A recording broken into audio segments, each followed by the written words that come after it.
untuk berdiam dan menantikan Dia berfirman itu sudah menjadi kebiasaan.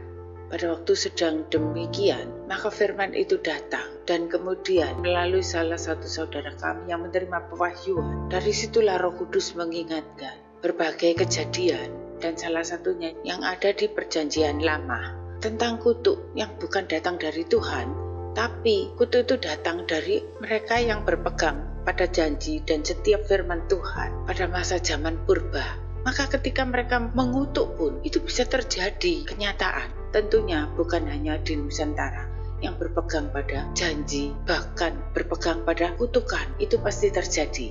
Sehingga dapat dipahami pada masa Perjanjian Lama, yaitu ketika orang menjalankan kenasirannya, menjaga dirinya, menjalankan perintahnya secara ketauratan pada waktu mereka dekat dengan Allah, maka saat itulah akan menerima perjanjian.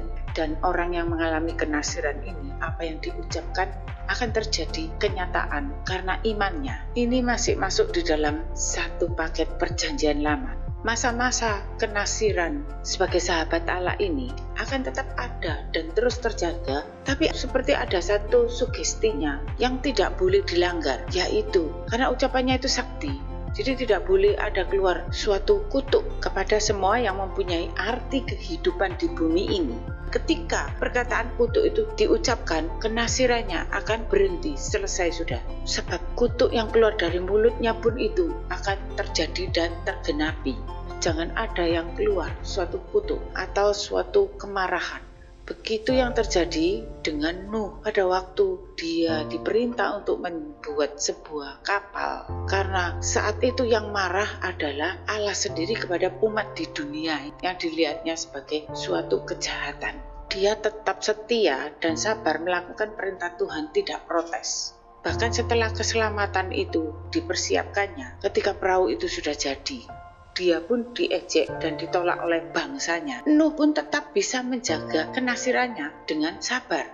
Tapi pantangan itu jadi dilanggar ketika Nuh sedang mabuk, mengutuk anaknya yaitu Ham. Dari situlah hilang kenasiran Nuh. Maka pelanggaran itu menyelesaikan batas limit Nuh sebagai nasir Tuhan. Sejak saat itu tidak ada lagi kisah Nuh selesai dan sudah puncak kenasirannya. Maka dilema terjadi lagi di bumi ini. Tuhan menghidupkan janji diberkati, tapi manusia menghidupkan kutuk terjadi pula di bumi ini. Begitu pula yang saya pikirkan terjadi pada masa purba yang terjadi di Nusantara tentang kutuk yang digambarkan sebagai para dewata, yaitu salah satunya kutuk itu terjadi kepada nenek moyang Nusantara. Ternyata seperti yang terjadi pada Ham, anak Nuh ini, yang dikutuk menjadi hamba bagi para raja, bagi saudara-saudaranya. Maka terjadilah komunikasi. Berbicara khususnya untuk Nusantara itu kapan selesai. Pesan itu diberikan lebih dari 10 seri yang khusus ditujukan hanya untuk Nusantara. Beberapa hari yang lalu, sekali lagi diberikan pewahyuan tentang Nusantara. Sudah 17 kali berbicara khusus bagi Nusantara. Tetap untuk tidak mengakui Engkau sebagai Tuhan. Dengan berbagai dalih, padahal hanya satu-satunya di dalam namamu, yaitu Yesus Kristus, yang rela dan mampu melepaskan daripada kutuk sejak pada zaman leluhur dan nenek moyangnya yang sudah terjadi di Nusantara. Seperti yang terjadi pertama kali karya keselamatan setelah kiamat kubro, kiamat besar. Di zaman Nuh, saat mendarat langsung terjadi kutuk kepada anaknya yaitu Ham. Baca di Kejadian pasal 9 ayat 18 sampai ayat 29. Rama Nuh lan para putrane. Para putrane Rama Nuh kang padha metu saka prau yaiku Sem, Ham lan Yafet. Dene Kam iku bapakne Kanaan. Telu iku mau padha putrane Rama Nuh lan marga saka anane wong telu mau sajagat kabeh kaisenan ing wong. Rama Nuh miwiti tetanen lan damel pakebonan anggur. Nanging bareng ngunjuk anggur banjur wuru nganti kelukaran ana ing tarupe. Bareng Kam bapakne Kanaan weruh kang ramane lukar, banjur nyaritakake bab iku marang sadulure karo pisan ana ing jaba. Nanging Sem lan Yafet tumuli njupuk jubah, banjur ditumangake ing pundhake, sarta nutupi kaling semane kang rama kelawan lumaku mungkur. Raine padha mengo satemah ora nganti weruh kaling semane kang ramane. Bareng Rama Nuh wungu sarta wurune wis ilang, miyarsa bab tumindake putrane wuragil marang sarirane, tumuli ngandika, "Kena ing ipat-ipat si Kanaan, dadiya baturing para bature sadulure." Banjur ngandika meneh, "Pinujiya Sang Yahweh Alahe Sem, lan Kanaan iku dadiya bature." Gusti Allah njembarno papan padunungane Yafet lan manggono ing tarube Sem. Tuwin Kanaan iku dadiya bature. Sawise banjir gedhe, Rama Nuh isih kaparingan yuswa 350 taun. Dadi gunggunge yuswane Rama Nuh 950 taun. Banjur seda. Gambaran itu tidak kebetulan persis terjadi. Peristiwa ini terulang di Nusantara. Maka kejadiannya seperti juga sebagai leluhur Nusantara, gambar Semar yang terkutuk dan yang harus menghambakan kepada keturunan raja-raja. Nah, apakah tidak persis? Kan sama seperti kutuk yang diucapkan oleh Nuh kepada Ham, anaknya itu. Sehingga Ham ini memerlukan Mesias, penolong, untuk bisa menghapuskan kutuk itu bagi dia dan keturunannya. Padahal perjanjian Allah kepada Nuh tidak akan terjadi banjir untuk selamanya. Tapi Ham ini terlepas dari perjanjian Allah karena dia dikutuk oleh bapaknya. Yang ngutuk itu bukan Allah. Maka kutuk banjir bagi tanah Jawa, tanah Nusantara, itu tetap bisa terjadi sampai hari ini. Sehingga Nusantara memerlukan penolong, yaitu Mesias. Bukan Mesias memerlukan Nusantara. Untuk Nusantara menjadi jaya harus lebih dulu ada tonggak yang ditancapkan sebagai pendoa hanya orang yang sudah menjadi sebagai sahabat Allah, yang diperkenan oleh Allah. Jadi kita mau, Allah belum tentu berkenan. Pada waktu tidak mau menerima nama Yesus sebagai Tuhan, saat itu sudah diberikan jalan solusi bagi Nusantara. Maka di Nusantara itu ada orang yang mempunyai karunia kenabian, kenasiran ini yang menjadi tonggak di Nusantara. Bahkan saya mengalami secara pribadi menerima estafet kenasiran di Nusantara saat itu. Nah, seperti peran Abraham pada waktu Allah marah hendak menghabiskan Sodom Gomora, terjadi tawar-menawar antara Allah dan yang dianggap sebagai sahabat ini. Meskipun tidak dituruti semua keinginan Abraham, tapi Lot dan seluruh keluarganya terjadi keselamatan. Walaupun agak dipaksakan kepada Lot untuk keluar dari lingkungan itu. Nah, untuk hidupnya harus menjadi sahabat Allah, dekat dengan Allah, tapi juga tidak bisa tinggal di bumi. Sebab kalau sudah terjadinya manunggaling di dalam Gusti, pasti akan diangkat oleh Allah. Justru tidak akan bisa untuk berpihak kepada bangsanya. Meskipun menghadap Tuhan, tidak akan pernah bisa meninggalkan umatnya. Nah, sehingga tidak ada konsep hidup menjadi bait bagi roh bagi seorang nabi. Tidak bisa bertahan lama untuk mempertahankan kenasirannya itu, membawa utusan sebagai nabi, terus bergaul dengan bangsanya dan sesamanya. Kenasirannya itu bisa gampang terjadi pelanggaran yang tidak disadari. Seperti terjadi pada waktu Saul sudah terjadi pelanggaran untuk terus memperpanjang. Allah sudah mengurapi mempersiapkan Daud, tapi bangsanya semua orang tidak menyadari bahwa urapan raja di atas kepala Saul itu sudah berpindah ke Daud. Yang tahu hanya Samuel karena diperintah Tuhan dan juga Daud yang menerimanya. Tapi saat sekarang sesungguhnya Yesus itu punya jalan. Sebelum terjadi pelanggaran kenasirannya itu, dia sudah mempersiapkan estafet, memproses seseorang. Dan bagi si pelanggar, dia pun yang tidak menyadarinya, sebelum timingnya itu selesai dan habis, sudah disediakan tempat. Kalau dulu sebelum kenasirannya hilang, dibawa moksa oleh Allah, seperti Henokh, Elia, karena mereka pun berharap untuk terus menjadi sahabat Allah. Nah, masalahnya zaman sekarang para nabi kan tidak ingin moksa, ingin terus hidupnya menjadi nabi bagi bangsanya. Tapi masa sekarang ini bagi mereka yang percaya kepada Yesus, sebelum terjadi pelanggaran, maka dia akan dibawa masuk ke dalam hari berhentian, menjadi bait bagi Roh Kudus menerima janji Yesus yang dikatakan Roh Kudus akan turun. Nah, tentu saja orang yang disuruh masuk perhentiannya ini harus taat, harus rela diajak masuk menjadi bait Allah, yaitu bait tubuh bagi kediaman Roh Kudusnya.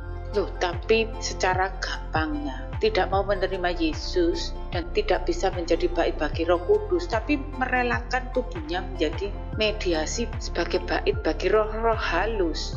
Hanya umat Kristen meskipun dekat dengan Allah, bergaul erat, tapi bisa hidup di bumi ini dan hidup di hadapan Roh Allah yang suci kudus karena ada Yesus sebagai Tuhan yang menjamin. Nah, ini hanya orang Kristen yang bisa berani mendekatkan diri kepada Allahnya dan bahkan menjadi sahabat Allah, bahkan berani menjadi anak-anak Allah. Karena agama lain merasa dirinya saja tidak layak mendekatkan diri kepada Allahnya, hanya melalui perantara malaikat, sehingga mereka itu tidak mengenal Allahnya. Karena orang Kristen mempunyai jalan kepada Bapa, yaitu kepada Roh yang suci kudus itu. Sebab itu saya akan berbagi kesaksian ini yang baru diterima oleh salah satu saudara kami kemarin pada tanggal 20 bulan 12 tahun 2020. Bagaimana seseorang yang telah hidup menjadi sahabat Allah sehingga dia menjadi untuk dijadikan takaran. Jadi seperti apa yang terjadi padanya itu diukurkan bagi Nusantara. Saudara kami itu menerima penglihatan. Terlihat tonggak kayu pendeteksi yang ditancapkan di dalam air.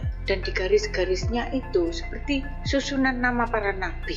Dan yang saudara kami lihat itu ada tertera salah satu nama seorang hamba Tuhan yang sudah tua dan sudah meninggal beberapa tahun. Padahal saudara kami ini tidak pernah mengenal dia dan tidak pernah datang pada ibadah hamba Tuhan ini karena saudara kami ini generasinya jauh dengan hamba Tuhan ini. Tapi saya mengetahuinya, bagi saya seperti generasi anak, nama dia di situ sebagai nabi dan airnya itu sudah melewati limit nama dia. Jadi nama dia itu menjadi patokan yang terakhir. Bahkan sudah melewati limit, tenggelam, tidak terlihat lagi namanya. Dan di atas itu tidak ada nama-nama lagi. Sudah dinyatakan banjir. Berarti tidak ada lagi seseorang yang menjadi tonggak sebagai mempunyai karunia nabi. Gunanya seseorang sebagai nabi ditancapkan di Nusantara, berfungsi untuk menenteramkan hati Allah. Seperti Abraham itu tadi, pada saat hati Allah marah kepada Sodom Gomora. Nah, ini adalah pewahyuan untuk Nusantara yang memberikan kesan. Limitnya itu sudah habis. Sesungguhnya hamba Tuhan ini semasa hidupnya, sebelum terjadi pelanggaran kenasiran karunia nabi yang ada padanya, itu sudah diberikan tanda-tanda yang saya tangkap melalui mimpi dan penglihatannya itu harus sudah masuk masa perhentian menjadi bait bagi Roh sebelum dia jatuh dan tertuduh menjadi nabi palsu. Karena sesungguhnya hamba Tuhan ini semasa hidupnya dia mau dinaikkan tingkatan levelnya untuk lebih akrab lagi supaya diproses sebagai bait bagi Roh Kudus, hidup tapi mati, yaitu manunggaling kulolan Gusti. Tapi dia menolak anugerah ini sehingga dia justru memperpanjang arti hidupnya berguna sebagai hamba Tuhan dengan karunia nabi itu, sehingga saat itulah dia ditolak, bahkan digosipkan sebagai nabi palsu karena memang dia bergaul dengan Tuhan, dengan Allah, tapi mimpi dan penglihatannya itu sudah tidak cocok lagi. Ketika karunia itu datang diartikan seperti karunia nabi, padahal karunia itu sudah seharusnya untuk memahami kehendak dan rencana Allah yang tentang perkara roh. Jadi diartikan, direalitakan sehingga tidak terjadi seperti yang dia nubuatkan. Padahal itu masa perhentian menjadi bait tubuh bagi Roh, hidup tapi mati. Terus semua kemudiannya itu direalitakan. Meskipun dia membentuk 7 orang yang dipilih diurapinya untuk meneruskan karunia nabinya itu, maka yang semakin semarak dan berkembang adalah bangunan gereja yang berlimpah berkat-berkat dan jemaatnya, tapi tidak ada yang matang dalam hal spiritualnya dan tenggelam, tidak bisa menutupi lubang pengajaran, sehingga tentang firman pemahamannya pun semua jadi direalitakan dan bagian spiritualnya pun tidak matang.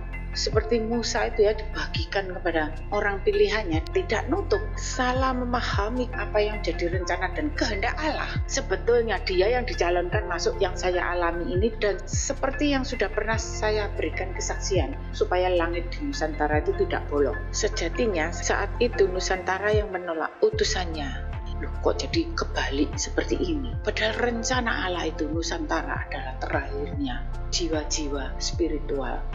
Tapi sebaliknya justru terjadi seperti yang tadi dijadikan karunia Nabi, tonggak pendeteksi, sudah melewati batas limitnya, tidak mau masuk perhentian. Sehingga Nusantara pun seperti itu, terjadi tumbuh subur ormas-ormas yang radikal dengan mengatasnamakan agama berguna bagi Tuhan sampai dicap di dunia. Nah, kenapa agama lain tidak bisa menutup juga? Bukan mereka kurang sakti, bahkan mereka lebih sungguh-sungguh. Tapi masalahnya karena mereka itu tidak mengenal Allah dan menganggap Yesus itu bukan Allah. Umat Kristen ini mengalahkan Yesus. Jadi ini masalahnya. Karena yang benar itu apapun agamanya, apapun kepercayaannya, tubuh-tubuh menjadi tempat baik untuk rohnya beribadah kepada Allah. Tapi sebaliknya, membangun tempat-tempat ibadah yang dari bangunan yang dibuat manusia, justru tubuhnya menjadi wadah roh halus. Apa bisa terjadi manunggaling di dalam Gusti kalau di dalam tubuhnya itu ada roh-roh halus? Ya pasti senang daripada di tempat-tempat jurang maut diundang masuk ke tubuh manusia. Itu yang diinginkan oleh roh-roh halus. Saya pertanyakan kepada Tuhan, terus bagaimana Tuhan? Tuhan hanya memberi pesan sekarang, kalau terjadi banjir maupun tsunami atau bencana alam, sepertinya bagi semua yang di Asia, supaya kepada mereka yang percaya dan mengakui Yesus sebagai Tuhan, maka mereka itu yang akan terluputkan dari bencana yang datang. Sehingga genaplah seperti firman yang sudah dinubuatkan di dalam Filipi 2 ayat 6 sampai ayat 11, bahwa semua orang yang hidup dengan lidah mengakui bahwa Yesus Kristus adalah Tuhan. Filipi bab loro. Kang sanadyan ngagem wujuding Allah, ewadene anggone sadrajat karo Allah, iku ora kaanggep barang darbe kang kudu dikekahi. Nanging malah wis nyuwungake sarirane piyambak lan ngagem wujuding abdi, sarta wis dadi padha karo manungsa. Apa maneh ing sakjroné wujud manungsa iku panjenengane wis ngasorake sarirane lan sumuyut nganti seda, malah nganti seda ana ing kayu salib. Iya iku sebabe Allah banget anggone banjur ngluharake panjenengane lan maringi asma marang panjenengane, ngungkuli sadengahing jeneng, supaya ana ing asmane Yesus samubarang kang ana ing langit lan kang ana ing bumi lan kang ana ing sak ngisore bumi padha sujud, lan sakgaing ilat padha ngakonana Yesus Kristus iku jumeneng Gusti, murih kaluhuraning Allah Sang Rama. Maka yang perlu saya ingatkan bagi mereka yang sebelumnya tidak percaya kepada namanya, jikalau kutuk Nuh kepada Ham itu datang, maka keturunannya yang masih hidup itu, ingatlah untuk mengakui bahwa Yesus Kristus adalah Tuhan. Sebab bumi Nusantara itu harus ditahirkan, laut itu harus terbelah untuk tidak ditenggelamkan. Nah, kalau tidak ada nabi seperti Musa, bagaimana yang menjadi tangan Allah sudah tidak ada, supaya terluputkan dari bencana yang datang. Karena sesungguhnya Dia mengasihi kepada seluruh umat sebagai Tuhan dan Mesias. Engkaulah saudaraku, engkaulah sahabatku. Amin.